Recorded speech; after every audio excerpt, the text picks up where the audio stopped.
যে কোনো ধরনের কর্মসূচির নির্দিষ্ট দিনের 2 দিন আগে ঢাকা শহরের সকল পেশাদার খুনিদের কাছে মানুষ খুন করার জন্য অগ্রিম টাকা পৌঁছে দেওয়া হতো। পেশাদার খুনিদের বলা হতো, আমাদের আগামী কর্মসূচির নির্দিষ্ট দিনে লাশ চাই, মানুষের লাশ, হোক সে যে কোনো মানুষের লাশ। এই দেওয়া হলো অগ্রিম টাকা, বাকি টাকা লাশ দেওয়ার পর। কর্মসূচির নির্দিষ্ট দিনে কর্মসূচির সফলতার দিকে নজর দেওয়া হতো না, গভীর উত্তেজনার সাথে তাকিয়ে থাকা হতো মানুষের লাশ পড়ার সংবাদের দিকে। মানুষের লাশ পড়ার নিশ্চিত সংবাদ না আসা পর্যন্ত বঙ্গবন্ধু কন্যা শেখ হাসিনা পানাহার সম্পূর্ণ বন্ধ রাখত। যতক্ষণ পর্যন্ত মানুষ খুন হওয়ার চূড়ান্ত খবর না আসতো, শেখ হাসিনা শুধুমাত্র চা আর সেই সাথে ফেন্সিডিল ছাড়া অন্য কিছুই খেতেন তো নাই, শুধু ছটফট ছটফট করতেন আর বলতেন, এখনো লাশ পড়লো না, এখনো লাশ পড়লো না, এরপর আমি কি করব, কি কর্মসূচি দেব? এখনো লাশ পড়ল না বলে উন্মাদিনী পাগলির ন্যায় প্রলাপ বকতে থাকতেন এবং 29 নম্বর মিন্টু রোডের দোতলার নিচতলা পায়চারি করতে থাকতেন। যে মুহূর্তে মানুষ খুন হওয়ার সংবাদ বা লাশের সংবাদ নিয়ে আসা হতো, বঙ্গবন্ধু কন্যা স্বস্তিতে বিছানায় গা এলিয়ে দিতেন, বলতেন, আমার ক্ষুধা লেগেছে, খাবার লাগাও। 1-1.5 ঘন্টা স্বস্তি এবং সুখের নিদ্রা শেষে বঙ্গবন্ধু কন্যা শেখ হাসিনা ঘুম থেকে উঠে খাওয়া দাওয়া করে তৈরি হয়ে হাতে রুমাল নিয়ে ঢাকা মেডিকেল হাসপাতালের মর্গে লাশ দেখতে চলে যেতেন। হাসপাতালের মর্গে লাশ দেখে চোখে রুমাল চেপে ধরতেন, ফটো সাংবাদিকরা ছবি তুলত। লাশ দেখে বঙ্গবন্ধু কন্যা জননেত্রী শেখ হাসিনা অশ্রু সংবরণ করতে পারলেন না, এই ক্যাপশন দিয়ে সেই ছবি পত্রিকায় ছাপা হতো। সচিবালয় ঘেরাওয়ের এক কর্মসূচির দিনে দুপুর গড়িয়ে 2টা বেজে গেল, কিন্তু লাশ পড়ার কোনো সংবাদ এলো না। এদিক সেদিক কত লোক পাঠালেন, কিন্তু লাশ পড়ার কোনো সংবাদ নেই। বঙ্গবন্ধু কন্যা তীব্র উত্তেজনায় প্রায় উন্মাদ হয়ে প্রলাপ বকতে লাগলেন। সকাল 10টায় সচিবালয় ঘেরাও করার কথা, এখন পর্যন্ত একটি লাশও পড়েনি, পুলিশ একটি টিয়ার গ্যাসও ছোড়েনি। আওয়ামী লীগের কেন্দ্রীয় নেতা, বর্তমানে বাণিজ্যমন্ত্রী তোফায়েল আহমেদ শুধু জাতীয় প্রেস ক্লাবের উল্টো দিকে এনএসআই বিল্ডিং এর সামনে বিশাল কড়ই গাছের নিচে দাঁড়িয়ে দাঁড়িয়ে বাদাম খাচ্ছেন আর পুলিশ অফিসারদের সাথে গল্প করছেন। এদিকে বিজয়নগরে শেখ হাসিনা এবং শেখ রেহানার চাইনিজ রেস্টুরেন্ট সুং গার্ডেনের সামনে বসে কর্ন স্যুপ খাচ্ছেন কেন্দ্রীয় নেত্রী, খাদ্যমন্ত্রী মতিয়া চৌধুরী। 29 নম্বর মিন্টু রোডের সরকারি বাসভবনে বঙ্গবন্ধু কন্যা জননেত্রী, বিরোধী দলীয় নেত্রী শেখ হাসিনার কাছে সংবাদ এলো, লাশ ফেলার মতো ন্যূনতম কোনো ক্ষেত্রও তৈরি হচ্ছে না, তাই আর লাশ ফেলা যাচ্ছে না। অর্থাৎ খুনিদের মানুষ খুন করতে যে গোলযোগপূর্ণ পরিবেশ সৃষ্টি করতে হয়, তার নিম্নতম পরিবেশও সৃষ্টি হচ্ছে না। শেখ হাসিনা ও তার দল আওয়ামী লীগের আজকের সচিবালয় ঘেরাও করার কর্মসূচি ব্যর্থ হয়েছে, কোনো রকম গোলমাল হচ্ছে না, সবকিছু শান্ত ও স্বাভাবিক রয়েছে, ফলে খুনিরা মানুষ খুন করার সুযোগ পাচ্ছে না। এ কথা শুনে বঙ্গবন্ধু কন্যা শেখ হাসিনা বললেন, যাও দ্রুত তোফায়েল ভাইয়ের কাছে যাও, মতিয়া চৌধুরীর কাছে যাও, গিয়ে আমার কথা বলো, সামান্য একটা কিছু করতে বলো। আজ যদি কিছু না হয় তাহলে আগামী দিনে কর্মসূচি দেওয়ার মতো কোনো পুঁজি থাকবে না। যাও তাড়াতাড়ি গিয়ে বলো সামান্য গোলযোগ সৃষ্টি করতে। ছুটে যাওয়া হলো। তোফায়েল আহমেদকে গিয়ে বলা হলো, তোফায়েল ভাই, নেত্রী সামান্য গোলযোগ সৃষ্টি করতে বলেছেন।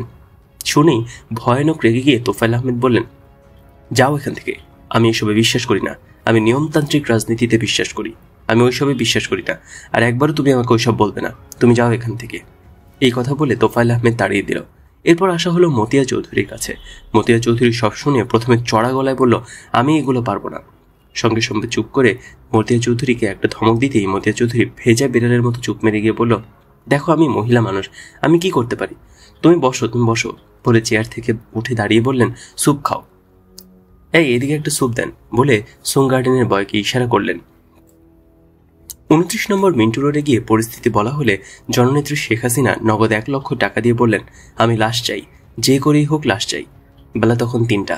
কাপ্তান বাজারের উত্তর পাশে গুলিস্তান বাস স্ট্যান্ডের কাছে মানুষ খুনের জন্য খুনিরা অপেক্ষা করতে লাগলো। ঢাকার বাইরে থেকে একটা বাস এসে ভিড়ল। কত মায়ের সন্তান, কত বোনের স্বামী, কত সন্তানের পিতা বাস থেকে নামতে শুরু করলো।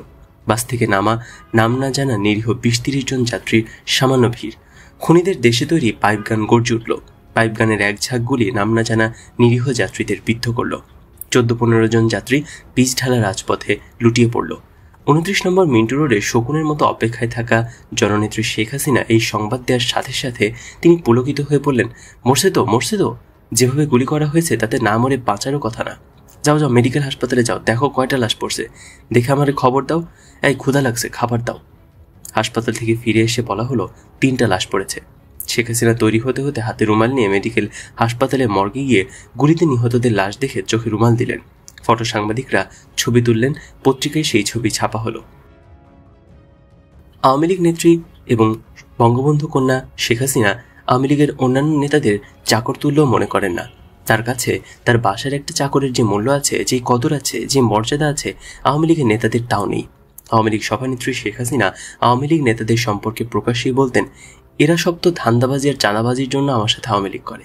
আওয়ামী লীগের এমন কোনো নেতা নেই যিনি স্বয়ং শেখ হাসিনা এবং তার চাকর বাকর দ্বারা একবার না একবার অপমান অপদস্থ হননি। অবশ্যই এক্ষেত্রে বর্তমান বাণিজ্যমন্ত্রী তোফায়েল আহমেদ এবং ডাক ও তার মন্ত্রী নাসিম ব্যতিক্রম। এই দুই আওয়ামী লীগ নেতা বরাবরই শেখ হাসিনার সাথে একটা দূরত্ব বজায় রেখে চলতেন। হয়তো অপমান অপদস্থ হওয়ার ভয়ে, কৌশলগত কারণেই দূরত্ব বজায় রাখতেন। তোফায়েল আহমেদ সম্পর্কে কথিত আছে যে তিনি আওয়ামী লীগে মার্কিন যুক্তরাষ্ট্রের লবিং করতেন, আর এই কারণেই শেখ হাসিনা তোফায়েল আহমেদকে পারতপক্ষে ঘাটতে বসতেন না। তোফায়েল আহমেদও দলের রাজনৈতিক কলাকৌশল ইত্যাদি ব্যাপারে শেখ হাসিনার প্রতিপক্ষ কখনোই হতেন না। শেখ হাসিনা যা বলতেন, যা করতেন, তোফায়েল আহমেদ কখনোই তার বাদ সাধতেন না বা বিরোধিতা না করে নীরব নিশ্চুপ থাকতেন। এমনকি রাজনীতিতে শেখ হাসিনা যে অস্ত্র, বোমা, জ্বালাও পোড়াও, খুন খারাপির সৃষ্টি করেছিলেন এবং ঢালাওভাবে যে চাঁদাবাজি শুরু করেছিলেন, এই সবই তোফায়েল আহমেদ জানতেন, কিন্তু কখনোই সরাসরি জড়িত হতেন না। ধরি মাছ না ছুঁই পানি এমন একটা ভাবে তোফায়েল আহমেদ থাকতেন। সভা সমাবেশের মঞ্চে বসে তোফায়েল আহমেদ গভীরভাবে শেখ হাসিনাকে বলতেন, নেত্রী, আপনার গোলন্দাজ বাহিনী ঠিক আছে তো? শেখ হাসিনা তোফায়েল আহমেদের প্রশ্ন শুনে খুবই পুলকিত হতেন এবং গর্ব ও দম্ভের সাথে বলতেন, মিরপুরে 3000, নারায়ণগঞ্জে 5000, ফার্মগেটে 2000 ককটেল, বোমা, কাটা রাইফেল রেডি আছে, সারা দেশে একবারে তামা বানিয়ে দেব। তোফায়েল আহমেদ প্রশ্ন করেন, আর অ্যাকশন বাহিনী? অ্যাকশন বাহিনী মানে মানুষ খুন করার জন্য পেশাদার খুনি। শেখ হাসিনা বলে, সারা ঢাকা শহরে অ্যাকশন বাহিনী তৈরি আছে, হুকুম দিলেই লাশ পাওয়া যাবে, নতুন কর্মসূচি দিতে অসুবিধা হবে না। এসব শুনে তোফায়েল আহমেদ বলতেন, হ্যাঁ নেত্রী, সব ঠিকঠাক মতো দেখেন। শেখ হাসিনা সভা সমাবেশ মিছিলে গেলেও দলীয় কার্যালয়ে তেমন একটা যেতেন না। ফলে বাধ্য হয়ে শেখ হাসিনার বাসায় শেখ হাসিনার সাথে দেখা করার জন্যই যখনই নেতা এসেছেন, সেই নেতাই চাকর বাকর দ্বারা না হয় শেখ হাসিনার পোষা আত্মীয় দ্বারা অপমানিত হয়ে ফেরত গিয়েছেন। এক পর্যায়ে নেতারা শেখ হাসিনার বাসায় আসা ছেড়েই দিয়েছিল। যে দু একজন নেতা আসতো তারা মতিউর রহমান রেন্টু অথবা ময়নার সাথে বিনয়ের সাথে অত্যন্ত ভদ্রভাবে কথা বলতেন। একটু নেত্রীর সঙ্গে দেখা করতে চেয়েছিলাম, দেখা কি সম্ভব হবে? আপনি বসুন, দেখছি। এই বলে মতিউর রহমান রেন্টু দোতলায় বঙ্গবন্ধু কন্যা শেখ হাসিনার কাছে আসতো। আওয়ামী লীগ সভানেত্রী শেখ হাসিনা আত্মীয় স্বজন নিয়ে টেলিভিশনে ডিশ অ্যান্টেনায় অথবা ভিসিআরে হিন্দি সিনেমা দেখছেন, সিনেমার সাথে নাচছেন, গাইছেন, হাসি ঠাট্টা করছেন। সভা সমাবেশ মিছিলের কর্মসূচি না থাকলে শেখ হাসিনা সাধারণত আত্মীয়দের নিয়ে হিন্দি সিনেমা দেখেই দিন কাটান। হিন্দি ছবির মধ্যে যে ছবিতে অসৎ রাজনৈতিক নেতা নেত্রীদের খুন খারাপি, ঘুষ, কালোবাজারির হীন চরিত্র রয়েছে, বেছে বেছে সেই সকল হিন্দি সিনেমাগুলোই বঙ্গবন্ধু কন্যা শেখ হাসিনা সারা দিন বসে বসে দেখতেন এবং রপ্ত করতেন। শুধু দেখা এবং রপ্ত করার মধ্যে শেখ হাসিনা সীমাবদ্ধ থাকতেন না। হিন্দি সিনেমার রাজনৈতিক নেতা এবং নেতা নেত্রীর চরিত্রে সমাজে খুন খারাপি, ঘুষ সহ যত রকম খল চরিত্র দেখানো হয়, শেখ হাসিনা তা রপ্ত করে বাংলাদেশ এবং বাংলাদেশের জনগণের উপর আবারও তা অনুশীলন করতেন। আওয়ামী লীগ সভানেত্রী শেখ হাসিনার সাক্ষাৎকার প্রার্থী নেতাকে নিচে বসিয়ে রেখে মতিউর রহমান রেন্টু দোতলায় এসে যখন বলতো, আপনার কেন্দ্রীয় অমুক নেতা আপনার সঙ্গে দেখা করতে চায়, শেখ হাসিনা তখন হিন্দি ফিল্ম দেখছেন। যে কেন্দ্রীয় নেতা দেখা করতে চান শুনলেন, অমনি দূর দূর, খেদাও খেদাও, এরকম বলে উঠতেন। অগত্যা মতিউর রহমান রেন্টু নিচে এসে কেন্দ্রীয় নেতাকে বলতো, লিডার, আপনি বাসায় আছেন না? নেত্রী দরজা বন্ধ করে রেখেছেন। কয়েকবার দরজায় টোকা দেওয়ার পরও কোনো সাড়া শব্দ পাওয়া গেল না। আপনি বাসায় আছেন না লিডার? নেত্রী দরজা খুলে আপনাকে বাসায় ফোন করে দেবে, ফোন করার পর আপনি চলে আসবেন। এভাবে কৌশল করে নেতাদের বিদায় করা হতো। নেতারাও বুঝতো যে নেত্রীর কাছে তাদের কোনো মূল্য নেই। নেতারাও বলতো, ঠিক আছে ঠিক আছে, নেত্রী উঠলেই আমাকে ফোন করে দিও, আমি বাসায় আছি। ফোন যে আর যাবে না এটাও নেতারা বুঝতো। বঙ্গবন্ধু কন্যা শেখ হাসিনার পোষ্য আত্মীয় থাকতে কেন নেতারা মতিউর রহমান রেন্টুর কাছে আসতো? কারণ অতীতের অভিজ্ঞতা থেকে নেতারা জানতেন, পোষ্য আত্মীয়দের কাছে গেলে নির্ঘাত অপমান অপদস্থ হওয়া ছাড়া অন্য কিছু ভাগ্যে নেই। শুধু পোষ্য আত্মীয়রাই নয়, বেতনভুক্ত চাকর বাকরের কাছে গেলেও একই অবস্থা। তাই নেতারা মতিউর রহমান রেন্টুর কাছে আসতেন শুধু এই ভরসায় যে সভানেত্রী শেখ হাসিনার সাথে দেখা করতে না পারলেও অন্তত অপমান অপদস্থ হতে হবে না। নেতাদের এই অপমান অপদস্থ হওয়ার পেছনে শেখ হাসিনার অবদানই সবচেয়ে বেশি।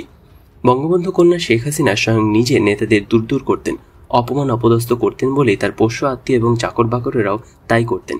মতিউর রহমান রেন্টু এবং ময়না ছাড়া বঙ্গবন্ধু কন্যা শেখ হাসিনার আশেপাশে একজনও ভদ্রলোক ছিল না। চরম অভদ্র এবং নিতান্তই ছোট লোকের সন্তান, ছোট লোক দ্বারা শেখ হাসিনা পরিবেষ্টিত থাকতেন এবং এখনও আছেন। আশ্চর্যের ব্যাপার হচ্ছে অজস্র ছোট লোকের সন্তান ছোট লোকদের অভদ্র ছোট লোকে আচরণ সম্পর্কে শেখ হাসিনা জানতেন না তা নয়, তিনি সবই জানতেন। শুধু জানতেনই না, জেনে শুনেই এদের অসভ্য অভদ্র ছোট লোকী আচার আচরণকে তিনি রীতিমতো প্রশ্রয় দিতেন। এরা এতই অসভ্য অভদ্র ছোট লোক যে এরা কখনোই মানুষকে সালাম দিত না, বরং কেউ এদের সালাম দিলে এরা সালাম নিতও না। আওয়ামী লীগের উপদেষ্টাদের ভাগ্যেও একই আচার আচরণ প্রযোজ্য ছিল। কোন উপদেষ্টা কখনো শেখ হাসিনার সাথে দেখা করতে গেলে দূর দূর, ঝামেলা খেদাও, উপদ্রব খেদাও এই বলে শেখ হাসিনা তাদের বিদায় করতেন। মহিলা আওয়ামী লীগের সভানেত্রী, কেন্দ্রীয় আওয়ামী লীগের মহিলা সম্পাদিকা, আওয়ামী লীগের সাধারণ সম্পাদক, বর্তমান এলজিআরডি মন্ত্রী জিল্লুর রহমানের স্ত্রী আইভি রহমান 1992 সালে বঙ্গবন্ধু কন্যা শেখ হাসিনাকে জনৈক মহিলার নাম উল্লেখ করে বলেন, নেত্রী, ওর নামে অনেক স্ক্যান্ডাল আছে। বঙ্গবন্ধু কন্যা শেখ হাসিনার সঙ্গে সঙ্গে বললেন, কি বেশ্যা? এই তো কুত্তার জাতকে তো বেশ্যা দিয়ে নেতৃত্ব দেওয়াবো। আওয়ামী লীগ সভানেত্রী জননেত্রী শেখ হাসিনার মুখে এই কথা শোনার পর আইভি রহমান থ হয়ে যান, আর একটি কথাও না বাড়িয়ে বিদায় নেন। ধানমন্ডি 32 নম্বর বঙ্গবন্ধু ভবনের লাইব্রেরি কক্ষে বসে শেখ হাসিনা, শেখ হাফিজুর রহমান টোকন, শেখ মারুফ এবং আরো কয়েকজন গল্প করছিলেন। আওয়ামী লীগের আসন্ন কাউন্সিলে কাকে জেনারেল সেক্রেটারি করা যায় কথা উঠলে বঙ্গবন্ধু কন্যা আওয়ামী লীগ সভানেত্রী শেখ হাসিনা বলেন, সাজিয়া চৌধুরীর মেয়ে মানুষ, তাকে জেনারেল সেক্রেটারি রাখা চলে না। তোমরা এমন একজন পুরুষের নাম বলো যে শুধু নামেই পুরুষ, কিন্তু কাজকর্মে মেয়ে মানুষের চেয়েও লেবেন্ডিস। পুরুষের চরিত্রে কোনো পুরুষকে জেনারেল সেক্রেটারি বানানো যাবে না। পুরুষ চরিত্রের কোনো পুরুষকে দলের সেক্রেটারি করলে সে আব্দুর রাজ্জাকের মতো দল ভেঙে ফেলবে। একজন পুরুষকে দলের সাধারণ সম্পাদক করতে হবে যে পুরুষ, নামে পুরুষ, কাজে পুরুষ না। এমন একজন মেরুদণ্ডহীন পুরুষকে দলের সাধারণ সম্পাদক করতে হবে। তোমরা খুঁজে এমন একজনকে বের করো। শেখ হাফিজুর রহমান টোকন বলল, ফুপু, জিল্লুর রহমানকে বানালে কেমন হয়? সঙ্গে সঙ্গে শেখ হাসিনা বলেন, ইয়েস, তুমি তো ঠিক বলেছ, ওই তো সবচাইতে ফিটেস্ট। শেখ মারুফ বলল, না বুবু, জিল্লুর রহমানকে বানানো যাবে না। জিল্লুর রহমান আর তার বউ আইভি রহমান 15 আগস্টের পর খনি ফারুক ডালিমদের দাওয়াত করে বিরিয়ানি রান্না করে খাইয়েছিল। সুতরাং জিল্লুর রহমানকে তুমি জেনারেল সেক্রেটারি বানাতে পারো না। শেখ হাসিনা বললেন, হ্যাঁ, একেই আমার দরকার, এই সব দিক থেকে উপযুক্ত। জিল্লুর রহমানকে দলের সেক্রেটারি করলে ভেড়া বানিয়ে রাখা যাবে। এই ভেড়ার গলায় রশি না থাকলেও উঠানের বাইরে যাবে না। শেখ হাসিনা ঠিকই কাউন্সিল করে জিল্লুর রহমানকে আওয়ামী লীগের সাধারণ সম্পাদক করলেন। বঙ্গবন্ধু কন্যা শেখ হাসিনা তার রাজনৈতিক জীবনে দুটি জিনিস ছাড়া আর কোনো কিছুই চেনেননি। জিনিস দুটির একটি হলো অর্থ, টাকা পয়সা, অন্যটি হলো লাশ, মানে মানুষের লাশ। এই দুটি জিনিস ছাড়া তার দলের নেতাকর্মী, শুভানুধ্যায়ী এবং অন্যান্য যারা তার কাছে এসেছেন তাদের কাছে কোনোদিনই তিনি অন্য কিছুই চাননি। এমনকি 28 সেপ্টেম্বর তার জন্মদিনে যারা টাকা ছাড়া অন্য কিছু উপহার নিয়ে আসতেন, শেখ হাসিনা ভর্ৎসনার সাথে তাদের বলতেন, এগুলি আমি নেই না, আমি ক্যাশ চাই, ক্যাশ, নগদ টাকা ছাড়া অন্য উপহার আমি গ্রহণ করি না। 1996 সালের 28 সেপ্টেম্বর গণভবনে বসেও তিনি একই কথাই বলেছেন। অর্থের দাবি বঙ্গবন্ধু কন্যা জননেত্রী শেখ হাসিনার প্রধান দাবি। আপনি যেই হন না কেন, যেখান থেকেই টাকা নিয়ে আসেন না কেন, শেখ হাসিনার কথা হচ্ছে তাকে টাকা দিতে হবে। যদি টাকা না দেন তাহলে তার কাছে মানুষ হিসেবেই গণ্য হবেন না। বঙ্গবন্ধু কন্যা শেখ হাসিনাকে ডান হাতে টাকা দেবেন, ডান হাতে টাকা বা হাতে নেওয়ার সঙ্গে সঙ্গে তিনি আপনার কথা বেমালুম ভুলে গিয়ে টাকার জন্য নতুন মক্কেলের দিকে হাত বাড়িয়ে দেবেন। এমনভাবে তিনি টাকা নেবেন যেন তার পিতা শেখ মুজিবুর রহমান আপনার কাছে টাকা রেখে গিয়েছিলেন। তিনি শেখ হাসিনা পিতার উত্তরাধিকার হিসেবে পিতার টাকাই আপনার কাছ থেকে নিচ্ছেন। টাকা চাই, টাকা দিতেই হবে। চুরি করে টাকা এনেছেন, তাও দিতে হবে। কালোবাজারি বা পাচার করে টাকা এনেছেন, তাও দিতে হবে। মানুষ খুন করে টাকা এনেছেন, তাও দিতে হবে। ঘুষ খেয়ে টাকা এনেছেন, তাও দিতে হবে। ঘুষ খেতে এবং ঘুষ দিতে শেখ হাসিনার জুড়ি মেলা ভার। টাকা না দিলে আপনাকে মুহূর্তের মধ্যে অপমান করে বের করে দিতে পারেন, আবার টাকা দিলেই আপনাকে সমাদর করে মর্যাদার চেয়ারে বসে দিতে পারেন। একদিন ধানমন্ডি 32-এ বঙ্গবন্ধু ভবনের লাইব্রেরি কক্ষে বসে আছেন শেখ হাসিনা এবং তার চাচাতো ভাই শেখ হেলাল। এমন সময় বজলুর রহমান, যিনি শেখ মুজিবের পিএ এবং শেখ হাসিনার লিয়াজ অফিসার, জনৈক ব্যক্তিকে তিনি সঙ্গে করে নিয়ে এসে বলল, নেত্রী, ইনি একটা অনুষ্ঠান করতে চায়। বজলুর রহমানের কথা শেষ না হতেই শেখ হাসিনা রেগে চেয়ার থেকে উঠে দাঁড়িয়ে উচ্চ কণ্ঠে লোকটিকে বলেন, এখানে কি ইতরামি করতে এসেছেন? বান্দ্রামির আর জায়গা পান না? আপনাকে না বলে দিয়েছি আমি যাব না, আবার এসেছেন বুঝি ফাতরামি করতে? আপনি কোথাকার আলতু ফালতু লোক তার ঠিক নাই, আর আমি আলতু ফালতু লোকের কোন আলতু ফালতু অনুষ্ঠানে যাব এটা ভাবলেন কি করে? আমি জাতির জন্য বঙ্গবন্ধুর কন্যা, আমার কি কোনো দাম নাই? যান, বেরিয়ে যান, এই লোককে বের করে দাও, এই লোক যেন আর ঢুকতে না পারে। ভদ্রলোক প্রথমে হকচকিয়ে গেল, নিজেকে কোনো মতে সামলে নিয়ে ধীর পায়ে বেরিয়ে যাচ্ছিলেন। ভদ্রলোক দরজা পর্যন্ত যেতেই শেখ হেলালকে বঙ্গবন্ধু কন্যা শেখ হাসিনা বললেন, এই লোক চাঁদা দেয় না, আবার চিটাগাঙের লোক। এই কথা শুনে ভদ্রলোক ঘুরে দাঁড়িয়ে এনেছি বলে তার প্যান্টের দুই পকেট থেকে দুটি 100 টাকার বান্ডিল বের করে এক লাফে শেখ হাসিনার সামনে এসে পড়লেন। বঙ্গবন্ধু কন্যা জননেত্রী শেখ হাসিনা 100 টাকার 2টি বান্ডিল নিজের হাতে নিয়ে ভদ্রলোককে বলতে লাগলেন, বসেন বসেন, এই ওনাকে চা নাস্তা দাও। শেখ হেলাল আবার টাকার বান্ডিল 2টি নেয়ার জন্য শেখ হাসিনার সাথে ভদ্রলোকের সামনেই কাড়াকাড়ি শুরু করলো। শেখ হাসিনার মধ্যেই ভদ্রলোককে বলতে লাগলেন, ঠিক আছে আমি যাব, অনুষ্ঠানটা একটু ভালো করে করেন, আপনি আসবেন, ঘন ঘনই আসবেন। 1992 সাল থেকে যমুনা সেতুর নির্মাতা প্রতিষ্ঠান কোরিয়ান হুন্দাই কোম্পানির জন্য শেখ হাসিনাকে নিয়মিত চাঁদা দিয়ে আসত। আর সেই জন্যই যমুনা সেতু উদ্বোধনের কয়েকদিন আগে উত্তরবঙ্গের জন্য নির্মিত গ্যাস লাইন সম্পূর্ণ ভেঙে যমুনা নদীতে পড়ে গেলে সংশ্লিষ্ট কর্তৃপক্ষ গ্যাস লাইন নির্মাণে হুন্দাই কোম্পানির ত্রুটি, অনিয়ম এবং নিম্নমানের অভিযোগ আনলেও শেখ হাসিনার সরকার বেমালুম নীরব থাকে। শেখ হাসিনা আওয়ামী লীগের কোনো নেতাকর্মীকে কখনোই নীতির কথা শোনাননি, আদর্শের কথাও শোনাননি, ত্যাগের কথা শোনাননি। যেই তার কাছে গিয়েছে তাকেই তিনি কারণে অকারণে শুধু বলতেন, আমি নির্দেশ দিলাম, মেরে লাশ ফেলে দাও, আমি লাশ চাই। আওয়ামী লীগের বর্তমান মন্ত্রী অনেকেই বলতেন, বঙ্গবন্ধু কন্যা সভানেত্রী শেখ হাসিনা তো টাকা আর লাশ ছাড়া কিছুই বোঝে না, আর কত টাকা দেব, আর কত লাশ দেব। অবক্ষয়। শিল্পপতি জহির হত্যার প্রধান খুনি আসামি ইউসিবিএল ব্যাংকের পরিচালক চেয়ারম্যান আখতারুজ্জামান বাবু বলেন, আর কত টাকা দেব, দিতে দিতে তো নিঃশেষ হয়ে গেলাম। বঙ্গবন্ধু কন্যা আওয়ামী লীগ সভানেত্রী শেখ হাসিনা 1986 সালের 17 মে বাংলাদেশে আসার পর থেকে স্বামী ডক্টর ওয়াজেদ মিয়ার সাথে কখনোই একটি দিন বা একটি রাত স্বামী স্ত্রী হিসেবে কাটাননি। আগেই বলেছে, শেখ হাসিনা বাংলাদেশে আসার পর প্রথমে তার স্বামী মহাখালী সরকারি কোয়ার্টারে ওঠেন, পরে ধানমন্ডি 32-এ তার পিত্রালয় বঙ্গবন্ধু ভবন, তারপর 29 নম্বর মিন্টু রোড এবং আরও পরে ধানমন্ডি 5 নম্বরে স্বামী ও নিজের বাড়িতে, এখন প্রধানমন্ত্রী সরকারি বাসভবন গণভবনে থাকেন। কিন্তু তার স্বামী ডক্টর ওয়াজেদ প্রথম থেকে এখনো পর্যন্ত তার মহাখালীর আণবিক শক্তি কমিশনের হেডকোয়ার্টারেই রয়েছেন। তিনি কখনোই ধানমন্ডি 32, 29 মিন্টু রোড, ধানমন্ডি 5 নম্বর বা গণভবনে আসেননি এবং শেখ হাসিনাও তাকে আনেননি। শুধু তাই নয়, বঙ্গবন্ধু কন্যা শেখ হাসিনা যখন তার স্বামীর মহাখালী হেডকোয়ার্টারে থাকতেন, তখন ডক্টর ওয়াজেদ থাকতেন ওই কোয়ার্টারের ভেতরের রেস্ট হাউসে। দুজনের সাথে রাত দিন দেখা সাক্ষাৎ তো দূরের কথা, মুখোমুখিও হতেন না। মহাখালী স্বামীর হেডকোয়ার্টারে থাকতে এবং পরবর্তীতে ধানমন্ডি 32-এর পিত্রালয় বঙ্গবন্ধু ভবনে থাকতে 1987 সালে মুন্সিগঞ্জের হরগঙ্গা কলেজ ছাত্র সংগঠনের ভিপি মৃণাল কান্তি দাস নামের তরুণ যুবক আসার আগ পর্যন্ত শেখ হাসিনা নিয়মিত রুটিন মাফিক প্রতিদিন সন্ধ্যার ঠিক 1 ঘন্টা আগে গোসল করে পাউডার পারফিউম মেখে লম্বা চুলের একটি বেনি করে চকচকে নতুন শাড়ি ব্লাউজ পরে খুবই পরিপাটি হয়ে কাউকে সঙ্গে না নিয়ে শুধুমাত্র গাড়ি চালক ড্রাইভার আলালকে নিয়ে অজ্ঞাত স্থানে বেরিয়ে যেতেন এবং ঘন্টা 2-1 পর ফিরে আসতেন। শুধু এই সময় অজ্ঞাত স্থানে যাওয়া ছাড়া শেখ হাসিনার কখনোই একা শুধু জিপ গাড়ি আর চালক নিয়ে বাইরে যেতেন না। ওই সময় ওই অজ্ঞাত স্থান ছাড়া যেখানে তিনি যেতেন সেখানে তার সাথে সকলকে অবশ্যই নিয়ে যেতেন।